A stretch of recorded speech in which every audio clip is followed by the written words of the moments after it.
Pandemi COVID-19 yang sudah hampir 2 tahun terjadi ini ternyata tidak hanya memberikan dampak bagi masyarakat lokal. 2 orang warga negara asing yang tinggal di wilayah Kecamatan Kuta juga merasakan dampaknya.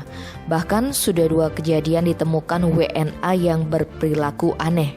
Pertama, pada Senin 16 Agustus, seorang warga negara asing yang belum diketahui asalnya duduk bersandar di pohon beringin di wilayah Legian. Anehnya, bule berambut gondrong ini menghaturkan dupa di pohon beringin yang terletak di halaman kantor desa adat Legian. Bule tersebut juga didapati sedang menghidupkan dupa dan tak mau beranjak sebelum dupa tersebut padam. Wakil Ketua 2 LPM Legian Ketut Sentanu mengatakan peristiwa itu terjadi sekitar pukul 9 WITA. Saat didatangi, bule itu cukup kooperatif dan meminta izin untuk duduk dan menyentuh pohon beringin.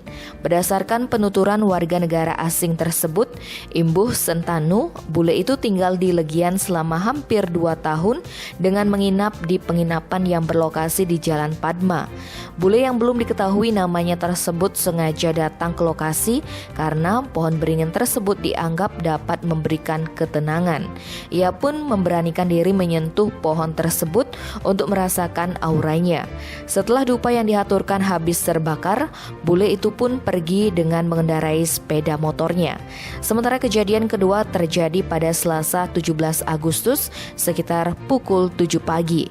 Seorang warga negara asing perempuan berkulit hitam diamankan petugas Linmas Kelurahan Legian karena ribut dan mengganggu kenyamanan wilayah.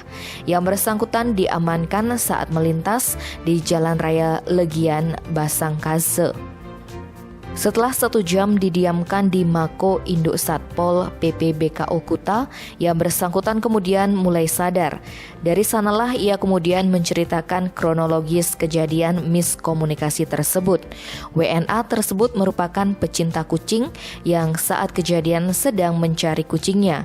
Namun saat itu kondisinya sedang mabuk. Setelah diberikan arahan dan edukasi, yang bersangkutan diantarkan ke kosnya di Jalan Patih Jelantik Kuta. Tim Bali Express melaporkan.